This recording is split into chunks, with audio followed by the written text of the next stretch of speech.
जैसा कि आपको मालूम होगा कि 22 जनवरी 2024 को रामलला अयोध्या के नए भव्य मंदिर में विराजमान होंगे। इस शुभ कार्यक्रम के लिए पूरे देश में निमंत्रण बांटा जा रहा है। शहर से लेकर गांव तक घर घर अक्षत वितरण में बच्चों से लेकर बड़े तक सहयोग कर रहे हैं। यहां तक कि महिलाएं भी घर घर जाकर अक्षत और श्री राम के अयोध्या की फोटो बांट रही है। अयोध्या में राम मंदिर में भगवान रामलल्ला की प्राण प्रतिष्ठा कार्यक्रम की तैयारियां तेजी से की जा रही है। इस कार्यक्रम को बेहद भव्य बनाने के लिए कोई कसर नहीं छोड़ी जा रही और इस बीच राम मंदिर निर्माण का कार्य भी तेजी से किया जा रहा है। मंदिर निर्माण में जो लक्ष्य लिया गया था उसमें लगभग 80% कार्य हो चुका है। 70 खंभों पर मूर्तिकार का काम चल रहा है। पिछले दिनों त्योहार की वजह से काम धीमा पड़ गया था, लेकिन अब वह भी तेज गति से पूरा हो जाएगा। निर्माण कार्य जल्द से जल्द पूरा करने के लिए सभी मजदूर रात दिन मेहनत कर रहे हैं। लेकिन 10 जनवरी की रात कुछ ऐसा चमत्कार हुआ जिसे देखकर सभी मजदूरों के होश उड़ गए। असल में जब रात्रि के समय सब मजदूर अपना काम निपटाकर तंबू में सो रहे थे, उसी समय अचानक से उन्हें वहां कुछ हलचल महसूस हुई। तभी सुरेश नाम के एक मजदूर ने जब तंबू से बाहर झांक कर देखा तो उसे राम मंदिर के परिसर में कुछ अजीब सी पीली चमकती हुई चीज दिखाई दी। उसने अपने साथियों को जगाना चाहा, लेकिन कोई भी उसके साथ नहीं आया। जब हिम्मत करके सुरेश जब राम मंदिर परिसर में पहुंचा तो वहां का नजारा बहुत चौंकाने वाला था, क्योंकि वहां पर उसे एक बहुत ही दिव्य चमत्कारिक विमान दिखाई दिया जिसका आकार मोर के समान था, जो कि दिखने में काफी सुंदर और तेज रोशनी से परिपूर्ण था और वह राम मंदिर परिसर के पिछले क्षेत्र में उतर रहा था। लेकिन उस विमान को नियंत्रित कौन कर रहा था यह समझ नहीं आ रहा था, क्योंकि उस विमान में प्रकाश इतना तेज था कि सामान्य आंखों से नहीं देखा जा सकता था। लेकिन समझ में कुछ ऐसा आ रहा था मानो स्वयं साक्षात भगवान राम पुष्पक विमान के माध्यम से अयोध्या में उतर रहे हैं। सुरेश ने यह चमत्कार अपनी आंखों से देखा, लेकिन अचानक से वहीं बेहोश हो गया, क्योंकि वह उसके तेज को सहन नहीं कर पा रहा था। और सुरेश जब सुबह उठा तो वह उसी स्थान पर मौजूद था और उसके साथी मंदिर निर्माण कार्य पूरा करने के लिए जा रहे थे। फिर भी सुरेश ने सभी को रोककर रात्रि की सच्चाई बताई, लेकिन सभी उसकी हंसी उड़ा रहे थे। लेकिन सुरेश मन ही मन समझ चुका था कि प्रभु श्री राम अयोध्या आ चुके हैं और यह उसके लिए सौभाग्य था कि उसे इतना सुंदर दृश्य देखने को मिला, जहां शायद उसने साक्षात पुष्पक विमान के दर्शन किए थे, यानी कि प्राण प्रतिष्ठा से पहले अयोध्या में प्रकट हुआ साक्षात पुष्पक विमान। साथियों, देश के अलग अलग हिस्सों में कई बार अजीब सी आकृति के विमान देखे गए हैं, जिनका संबंध कई बार तो एलियन के साथ जोड़कर भी देखा जाता है। यानी कि अयोध्या में उस रात्रि को मोर की आकृति का विमान देखना वास्तव में प्रभु श्री राम का ही कोई संदेश हो सकता है।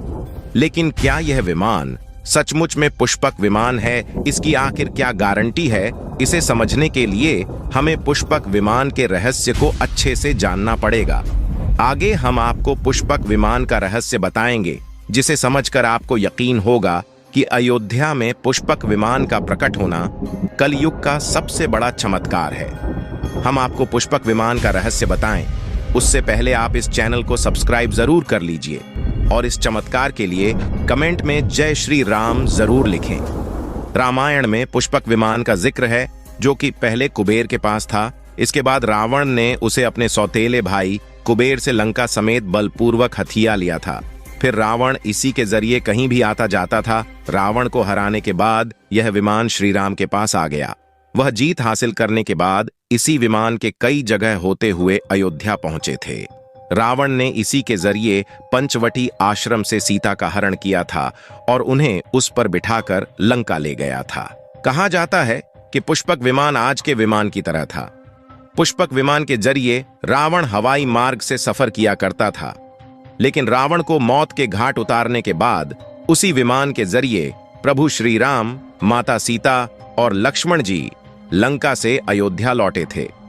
रामायण में जिस तरह से पुष्पक विमान का जिक्र मिलता है, उससे तो यही लगता है कि यह आज के हवाई जहाज की तरह था, लेकिन तकनीक के मामले में मॉडल एयरोप्लेन से कहीं आगे था। रामायण के सुंदरकांड के 7वें अध्याय में पुष्पक विमान के बारे में जानकारी मिलती है। पुष्पक विमान की आकृति मोर की तरह थी। यह अग्नि और वायु ऊर्जा से उड़ान भरता था। इसकी तकनीक इतनी उत्कृष्ट थी कि इसका आकार छोटा और बड़ा किया जा सकता था। पुष्पक विमान अपने चालक की इच्छा के अनुसार गति पकड़ता था। यह मन की गति से उड़ान भर सकता था। कहा जाता है कि रावण अपनी पूरी सेना को एक साथ लेकर इस विमान से उड़ान भर सकता था और विमान में बैठने के लिए कई आसन बने थे। पौराणिक कथाओं के मुताबिक युद्ध के बाद भगवान श्री राम ने विमान का पूजन कर यह दिव्य विमान वापस कुबेर को सौंप दिया। फिर भी कुबेर ने पुष्पक विमान को भेंट स्वरूप प्रभु श्री राम को दे दिया, जिसके बाद इसी पुष्पक विमान से प्रभु श्री राम, माता सीता और लक्ष्मण अयोध्या पहुंचे। अब जब कई हजारों सालों बाद एक बार फिर भव्य राम मंदिर का निर्माण हुआ है, तो प्रभु श्री राम अपने भाई लक्ष्मण और माता सीता के साथ एक बार फिर से अयोध्या धाम पहुंच रहे हैं और इस पुष्पक विमान का नजारा वहां के मजदूर को दिखाई भी दे चुका है। इसके अलावा रामायण के प्रसंग में यह भी कहा गया है कि जब माता सीता का हरण करके रावण ले जा रहा था, तो रास्ते में जटायु ने अपनी चोंच से रावण को चोट पहुंचाई थी। उस समय रावण पुष्पक विमान में ही मौजूद था, जिसके बाद रावण ने तलवार से जटायु के पंख को काट दिया था। जटायु घायल होकर जमीन पर गिर गए। जब सीता को खोजते हुए राम पेड़ पौधे और पक्षियों से पूछते जा रहे थे, तो रास्ते में घायल जटायु से मुलाकात होती है। मरणासन्न पड़े जटायु ही राम को बताते हैं कि रावण सीता को हरण करके किस दिशा में गया है। और जब साक्षात प्रभु श्री राम पुष्पक विमान में अयोध्या आ चुके हैं, तो भला उनके परम भक्त जटायु कैसे पीछे रह सकते हैं। अयोध्या में राम लल्ला की प्राण प्रतिष्ठा से पहले जनपद की सीमा में गिद्धों का झुंड दिखाई दिया है और स्थानीय लोग इसे गिद्ध राज जटायु से जोड़कर देख रहे हैं। वे इसे शुभ संकेत भी मान रहे हैं। मिल्कीपुर तहसील क्षेत्र के गांव धरोली में पिछले 10-12 दिनों से गिद्धों का झुंड वास कर रहा था। हालांकि उस गांव से गिद्ध उड़ गए हैं, लेकिन अयोध्या की सीमा में यहां वहां दिखाई दे रहे हैं। गांव वालों का कहना है कि पिछले 20 वर्षों से हम लोगों ने इस इलाके में गिद्ध नहीं देखे। अब जब राम मंदिर बन रहा है, तो इस गांव में लगभग 50 की संख्या में गिद्ध आकाश में दिखाई दे रहे हैं। उनमें से 10-12 गिद्ध गांव में ही सेमल के पेड़ पर वास कर रहे थे। गिद्धों के देखने की घटना को ज्यादा लोग राम से जोड़कर देख रहे हैं और शुभ संकेत भी मान रहे हैं। 22 जनवरी को होने वाले प्राण प्रतिष्ठा के समारोह में देश के प्रधानमंत्री नरेंद्र मोदी ने देश विदेश के कई महान हस्तियों को निमंत्रण दिया है। लेकिन आपको जानकर हैरानी होगी कि नेपाल में भी कुछ विशेष लोगों को समारोह में आने का निमंत्रण दिया गया है। इसके पीछे का रहस्य जानकर आपके भी होश उड़ जाएंगे, क्योंकि नेपाल को भगवान श्री राम का ससुराल कहा जाता है। क्योंकि नेपाल एक समय पर जनकपुर धाम था, जहां के राजा थे राजा जनक, और उनकी पुत्री माता सीता वहीं पर भूमि में से प्रकट हुई थी। जनकपुर धाम, जिसे मिथिला भी कहा जाता था। मिथिला संस्कृति में यह मान्यता है कि जब बेटी का गृह प्रवेश होता है, तो उसके मायके से तोहफा और अन्य सामग्री भिजवाई जाती है। इसी परंपरा के मुताबिक जब प्रभु राम का मंदिर में गृह प्रवेश होगा, तो सीता जी की ओर नेपाल से अयोध्या उपहार आ रहे हैं, जिसे भार यात्रा का नाम दिया गया है। इसके अलावा राम मंदिर की प्राण प्रतिष्ठा के लिए भगवान राम के ससुराल नेपाल के जनकपुर से कपड़े, फल और मेवा के साथ साथ उपहारों से सजे 1100 थाल आने वाले हैं। इसमें आभूषण, बर्तन, कपड़े और मिठाइयों के अलावा भार भी आएगा, जिसमें 51 प्रकार की मिठाइयां, दही, मक्खन और चांदी के बर्तन शामिल होंगे। 22 जनवरी को प्राण प्रतिष्ठा समारोह होने वाला है। इसके लिए श्री राम जन्मभूमि तीर्थ क्षेत्र ट्रस्ट की तरफ से भगवान राम की ससुराल नेपाल के कई गणमान्य लोगों को निमंत्रण पत्र भेजे गए हैं। दोस्तों, आज हम राम मंदिर को बनते हुए देख रहे हैं। यह हमारा सौभाग्य है, क्योंकि भव्य राम मंदिर के बनने में कई हजार सेवकों और राम भक्तों का बलिदान भी छुपा हुआ है।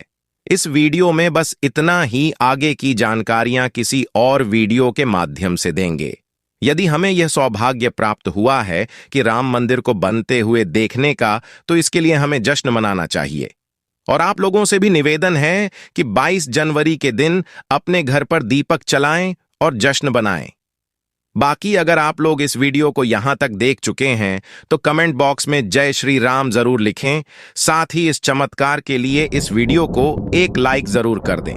इसी तरह जानकारी से जुड़ी और भी वीडियो देखने के लिए चैनल को सब्सक्राइब करके बेल नोटिफिकेशन को ऑल पर जरूर रखें। जय श्री राम।